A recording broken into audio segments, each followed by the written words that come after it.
Hello बच्चों, स्वागत है आपका हमारे YouTube चैनल पे जिसका नाम है सिविल इंजीनियरिंग एकेडमी बाय आकाश लड्डा।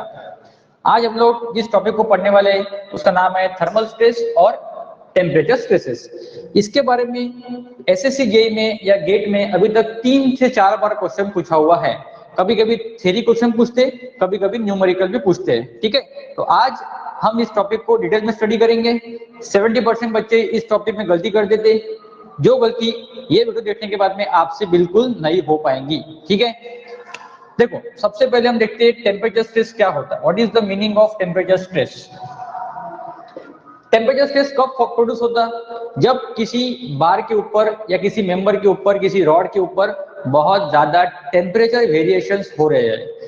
कैसा होता है, जैसे एक सपोज एक अपने पास में स्टील का बार है, जैसे एक स्टील का बार है। इस स्टील के बार को मैंने बहुत ज्यादा हीट किया up to certain degree Celsius. इसे मैंने क्या किया, इसे मैंने बहुत ज्यादा हीट किया। तो अगर किसी बार को हम बहुत ज्यादा हीट करते तो क्या होता है, उस बार की जो लेंथ है थोड़ी सी एक्सपांड हो जाती है, मतलब थोड़ा सा चेंज इन लेंथ हमें देखने को मिलता है। तो अगर किसी बार को आप बहुत ज्यादा हीट करते हो तो उस बार के अंदर थोड़ा फार एक्सपांशन या कॉन्ट्रैक्शन, अगर कूल करते हो तो कॉन्ट्रैक्शन देखने मिलता है, हीट करते हो तो एक्सपांशन देखने मिलता है।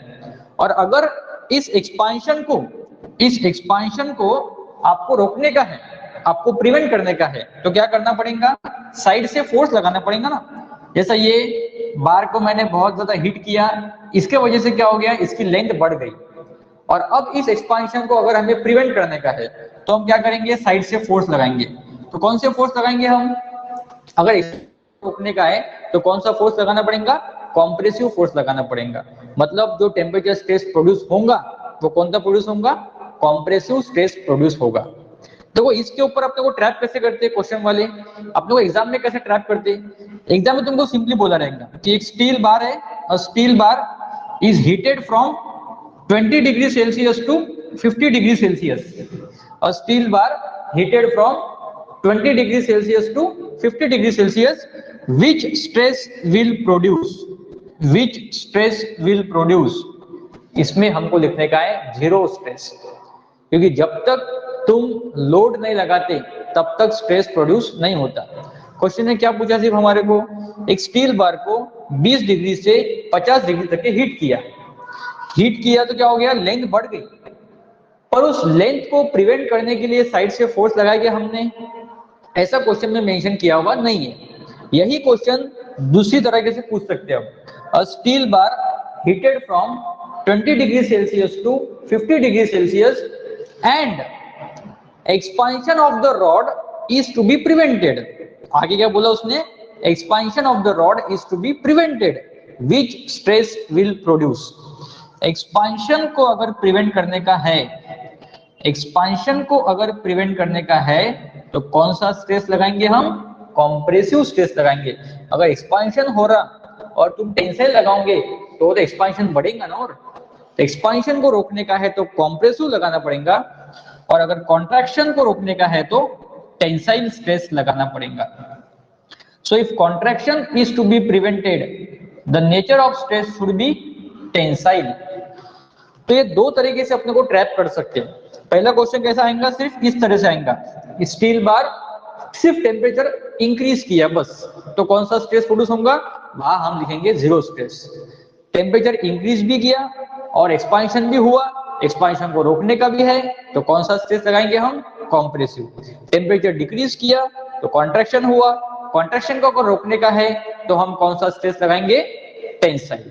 तो कॉन्ट्रैक्शन को रोकने के लिए टेंसाइल, एक्सपांशन को रोकने के लिए कॉम्प्रेसिव। ठीक है, ये एक पॉइंट तुम अपने दिमाग में बिठा लो अब। ठीक है, तो टेम्परेचर स्ट्रेस कब प्रोड्यूस होते, जब हम टेम्परेचर के द्वारा होने वाले चेंजेस को प्रिवेंट करने के लिए एक्सटर्नल लोड लगाते, उससे जो स्ट्रेस प्रोड्यूस होता उसको बोलते टेम्परेचर स्ट्रेस। ओके, ठीक है। अब ये टेम्परेचर स्ट्रेस निकालना कैसे पड़ता, तो देखो मैं तुमको 3 फॉर्मूले बता रहा हूं इसके अंदर। पहला फॉर्मूला है टेम्परेचर स्ट्रेस का, अभी ये क्वेश्चन भी सॉल्व करेंगे अपन। ये क्वेश्चन एसएससी जेईई में और गेट में सेम टू सेम वर्डिंग से क्वेश्चन 3 बार अभी तक पूछा हुआ है, और 70% बच्चे इसमें गलती कर देते, तो अपने से ये गलती होंगी नहीं अगर ये वीडियो आप एंड तक देखोगे। तो वीडियो में बने रहो, एंड तक देखो वीडियो। ठीक है, टेम्परेचर स्ट्रेस का फॉर्मूला रहता अल्फा इंटू टी इंटू ई। अगर तुमको टेम्परेचर स्ट्रेस निकालना है तो ये फॉर्मूला यूज करना है अल्फा टी ई। कभी कभी सीधे सीधे फॉर्मूला पूछते थे एग्जाम में, what is the formula to find temperature stress. सीधे सीधे फॉर्मूला पूछा तो भी अपने को ये ऑप्शन टिक करना है, ठीक है। दूसरा फॉर्मूला मैं लिख के दे रहा हूं तुम्हारे को टेम्परेचर स्ट्रेन का, जिसका फॉर्मूला रहता है अल्फा इंटू टी। अगर कभी स्ट्रेन भी निकालने पूछा तो अपन से आप क्या फॉर्मूला यूज करेंगे, अल्फा इंटू टी। और तीसरा फॉर्मूला है इलोंगेशन या कॉन्ट्रैक्शन का, लेंथ बढ़ रहा, लेंथ कम हो रहा ड्यू टू टेम्परेचर, तो कैसे निकालेंगे उसको, alpha into T into L. इसमें अल्फा का मीनिंग होता है coefficient of thermal expansion, coefficient of thermal expansion. Steel के लिए ये वैल्यू स्टैंडर्ड रहता है 12 multiply by 10 to the power -6। बाकी मटेरियल्स के लिए चेंज हो सकता, पर स्टील के लिए ये वैल्यू स्टैंडर्ड है। तो कभी पूछ लिया what is the value of coefficient of thermal expansion for steel, then you can tick this option. 12 multiply by 10 to the power -6 ये वैल्यू स्टील के लिए कम से कम स्टैंडर्ड है। जैसे इसमें 11 दिया है पर स्टैंडर्ड क्या रहता है, 12 रहता है। अब वो क्वेश्चन वाले चेंज कर सकते हैं, पर स्टैंडर्ड वैल्यू जो है वो कितना है, 11 है। इसमें स्मॉल टी का मीनिंग होता है राइज और fall in temperature. Small T का मीनिंग क्या होता है, राइज और फॉल इन टेम्परेचर। जैसे इस क्वेश्चन में देखो टेम्परेचर फर्स्ट कितना था, इनिशियल टेम्परेचर था 30 डिग्री सेल्सियस, उसको बढ़ा कितना किया, उसको बढ़ा के हमने कर दिया 50 डिग्री सेल्सियस। टेम्परेचर बढ़ा ना यहाँ पे, तो टेम्परेचर बढ़ रहा तो उसको बोलेंगे हम राइज इन टेम्परेचर। तो कितना बढ़ा ऐसे, देखो 30 तो पहले था ही उसका, ये स्टील रेलवे ट्रैक का 30 डिग्री सेल्सियस इनिशियल था ही, उसको सिर्फ हम क्या करें 50 तक लेके गए। तो एक्चुअल टेम्परेचर जो हमने लगाया वो कितना है, सिर्फ 20 डिग्री सेल्सियस है, बरोबर। तो यहाँ फॉर्मूले में जब तुम टी यूज करोगे तो ना 30 यूज करने का है ना 50 यूज करने का है, वहां यूज करने का है राइज इन टेम्परेचर। कितना बढ़ा, तो 20 से बढ़ा, ठीक है। और बाकी कैपिटल ई तो आपको पता होगा, मॉड्यूलस ऑफ इलास्टिसिटी, ठीक है। तो ये तीन फॉर्मूले हैं। अब इस क्वेश्चन को अगर हम सॉल्व करें तो ये क्वेश्चन अभी तक 3 बार एग्जाम में पूछा हुआ है, गेट में देखो या एसएससी जेईई में देखो, अभी तक 3 बार ये क्वेश्चन पूछा हुआ है। इसमें क्या पूछा हुआ है, what will be the stress in the rail, अपने को क्या निकालना है, स्ट्रेस निकालना है, ठीक है। तो देखो ये फॉर्मूले तुम लिख के रख लो। अब अपन देखेंगे कि ये प्रॉब्लम में हम स्ट्रेस कैसे निकालेंगे, ठीक है। ये प्रॉब्लम क्या बोलता है, steel railway track is laid by joining 30 metre long rail end to end at 30 degree Celsius there is no stress, but at 50 degree Celsius what will be the stress. अब temperature बढ़ाया ना तो length बढ़ेंगी, length बढ़ेंगी तो उसको हम prevent करने के लिए लोड लगाएंगे। तो उस लोड लगाने के बाद में स्ट्रेस कितना फॉर्म होता उस रेलवे ट्रैक के अंदर, इसके लिए अल्फा भी दिया हुआ है और ई भी दिया हुआ है। और ये आपके पास में 4 ऑप्शंस है, 88, 44, 22, 11।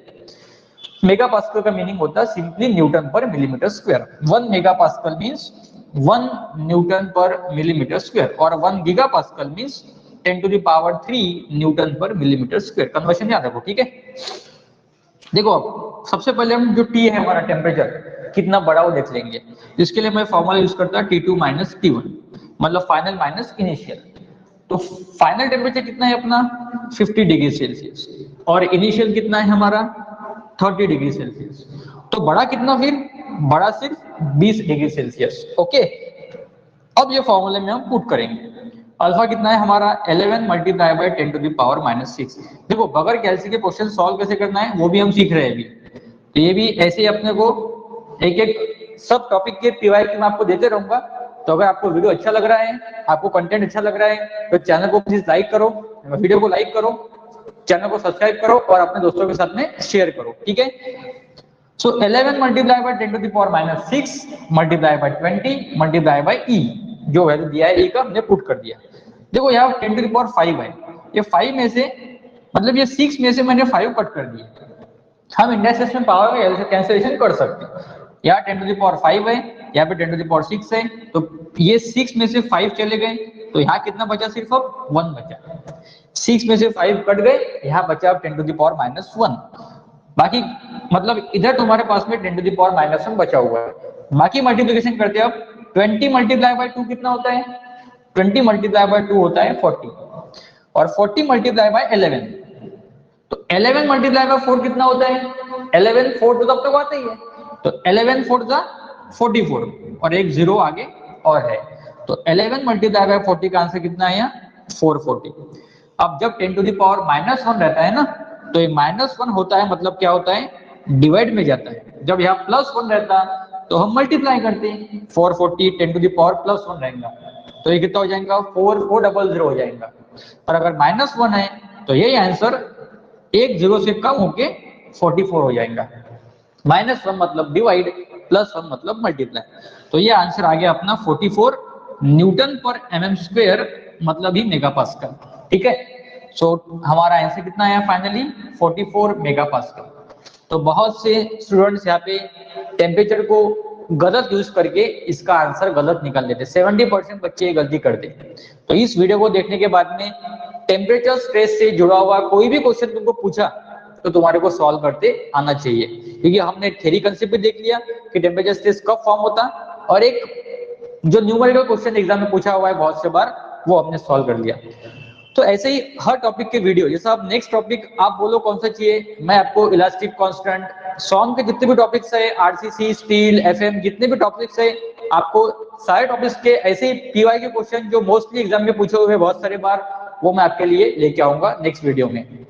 तब तक के लिए वीडियो को लाइक करो, चैनल को सब्सक्राइब करो और अपने दोस्तों के साथ में शेयर करो, और नोटिफिकेशन बेल को भी ऑन कर दो ताकि आपको हमारे कंटेंट का अपडेट तुरंत मिलता रहे और आप एग्जाम क्रैक करने के लिए थोड़ा सा आगे बढ़ते रहो। ठीक है दोस्तों, थैंक यू।